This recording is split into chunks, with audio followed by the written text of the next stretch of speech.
संग्रहालय जो होता है शिक्षा का केंद्र होता है। नमस्कार, मैं हूं विश्वंभर मिश्रा और आप देख रहे हैं टाइम फैक्ट्स न्यूज। संग्रहालय जो होता है जहां अपने पुरखों की थाती से संबंधित ज्ञान के प्रमाणिक साक्ष्य संग्रहित है। जिस तरह विज्ञान के छात्रों के लिए प्रयोगशाला महत्वपूर्ण है, उसी प्रकार इतिहास के छात्रों के लिए संग्रहालय है। ये बातें बिहार के संग्रहालय एवं पुरातत्व के पूर्व निदेशक डॉक्टर उमेश चंद द्विवेदी ने सीताराम उपाध्याय संग्रहालय में गोष्ठी के दौरान कही। वह चौसा के पुरातात्विक उत्खनन के निदेशक भी रहे हैं। उन्होंने कहा कि चौसा में बिहार के सबसे पुराने मंदिर के अवशेष मिले हैं। टेराकोटा मृण मूर्तियों के दृष्टिकोण से यह पूरा स्थल सबसे समृद्ध एवं गौरवशाली है।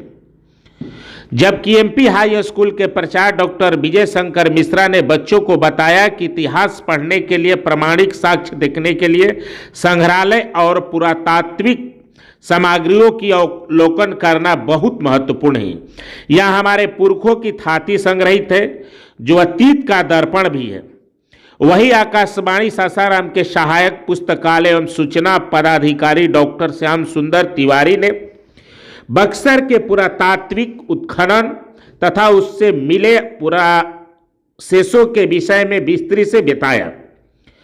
भारतीय पुरातत्व सर्वेक्षण भोपाल के उप अधीक्षण पुरातात्विक एवं वरिष्ठ मूर्ति विज्ञानी डॉक्टर जलज कुमार तिवारी ने बिहार के संग्रहालयों के अलावा देश के प्रमुख संग्रहालयों की प्रमुख सामग्रियों को पीपीटी के माध्यम से प्रस्तुत किया। वही संग्रहालय अध्यक्ष डॉक्टर शिव कुमार मिश्र ने बिहार के राष्ट्रीय संग्रहालयों के विषय में संक्षिप्त जानकारी दी। शिक्षा के लिए तो संग्रहालय और पुरातत्व की क्या भूमिका है, उस पर चर्चा हमारे लोग आए थे, विद्वान लोग आए हुए हैं। कहाँ से सर लोग आए हुए थे? पटना से आए हैं डॉक्टर उमेश चंद द्विवेदी, हमारे पुरातत्व और संग्रहालय बिहार के डायरेक्टर रह चुके हैं। भारतीय पुरातत्व सर्वेक्षण के भोपाल के अधिकारी आए हैं, डॉक्टर जलज कुमार तिवारी सासाराम से आए हैं, बनारस के लोग आए हैं, सब लोगों ने रांची से आए हैं, डॉक्टर नीरज मिश्रा, ये सब लोगों ने संग्रहालय की क्या ज़रूरत है, इसका क्या कार्यकलाप है, ये सारी बातें बच्चों को बताए हैं। पार्टिसिपेंट बच्चों ने बड़ा ध्यान से सुना है। क्या इस तरह का कार्यक्रम हमेशा होता रहेगा? संग्रहालय का काम ही है आम लोगों में, बच्चों में जागरूकता पैदा करना अपने धरोहर के प्रति, और इसी क्रम में हम लोगों ने आयोजन ढंग के शैक्षणिक कार्यक्रम किए जाने चाहिए। सच्चाई यही है कि इतिहास के विद्यार्थियों के लिए संग्रहालय वही कार्य कर सकता है जो विज्ञान के विद्यार्थियों के लिए उनका प्रयोगशाला करता है। मुझे खुशी है कि इस कार्यशाला में अधिकांश लड़कियां थीं और लड़कियों के बारे में और स्त्रियों के बारे में गांधी जी का कहना यही था, यदि हम एक पुरुष को शिक्षित करते हैं तो हम एक व्यक्ति को शिक्षित करते हैं, और यदि हम एक महिला को शिक्षित करते हैं, एक बच्चे को शिक्षित करते हैं, तो हम पूरे परिवार को शिक्षित करते हैं। और इतनी संख्या में लड़कियों की उपस्थिति, महिलाओं की उपस्थिति निश्चित रूप से इस कार्यक्रम की सफलता का द्योतक है।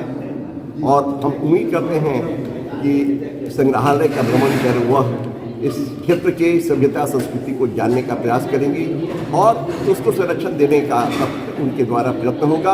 और संग्रहालय में उनकी रुचि यह स्पष्ट करता है कि संग्रहालय अध्यक्ष का यह प्रयास सफल रहा है, और आगे हम और उम्मीद करते हैं कि यह संग्रहालय समृद्ध और लोगों के बीच में लोकप्रिय होगा। बक्सर में अभी कितनी ज़रूरत है खोज की? बक्सर में सच पूछिए तो जितना काम होना चाहिए था बक्सर में उतना काम होता नहीं। बक्सर में अभी जैसे चौसा का खुदाई अधूरा है, चौसा का खुदाई और गुप्त पीरियड का सबसे प्राचीन मंदिर मिलने की वहाँ संभावना है। गुप्त पीरियड का सबसे प्राचीन मंदिर मिलने की वहाँ संभावना है।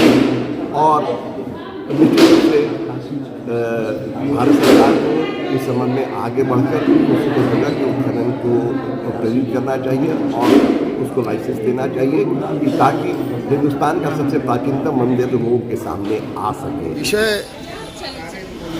मुख्यतः इसका उद्देश्य है कि जो बच्चे हैं या जो आम जन हैं उनको पुरातात्विक धरोहरों के प्रति जागरूक किया जाए।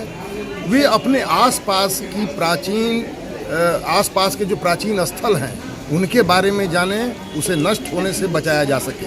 क्योंकि आजकल आप देखेंगे कि जितने भी ऐसे स्थल हैं, गढ़ हैं, टीले हैं या कोई प्राचीन बिल्डिंग है, मंदिर है या प्रतिमाएं हैं, बिखरी पड़ी होती हैं, उसको लोग चुरा लेते हैं, बेच देते हैं।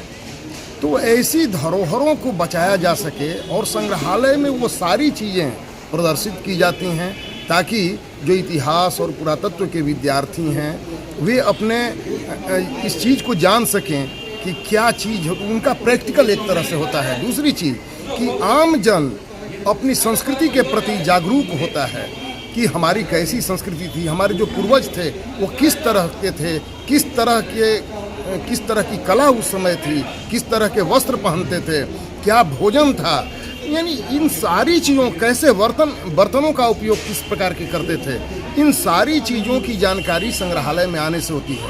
और संग्रहालय और पुरातात्विक स्थल इन दोनों का अन्योन्याश्रय संबंध है, क्योंकि पुरातात्विक स्थलों से ही संग्रहालय में सामग्रियां आती हैं।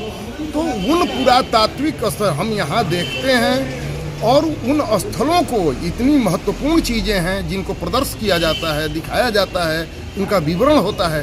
तो आम जन को ये उत्कंठा होती है कि इतने हजार बरस पुरानी चीज़ें हमारे आसपास भी हैं, उनको बचाया जाए और इसी को लेकर के ये संगोष्ठी आयोजित की गई थी। बक्सर में भी कितनी ज़रूरत है खोज करने की? बक्सर में तो केवल अभी 4 बार उत्खनन हुआ है, चौसा लेकर के 3 बार बक्सर में हुआ और 1926-27 में, उसके बाद 1963-64 में और फिर 65-66 में, चौसा में हुआ 2011-12-13 में।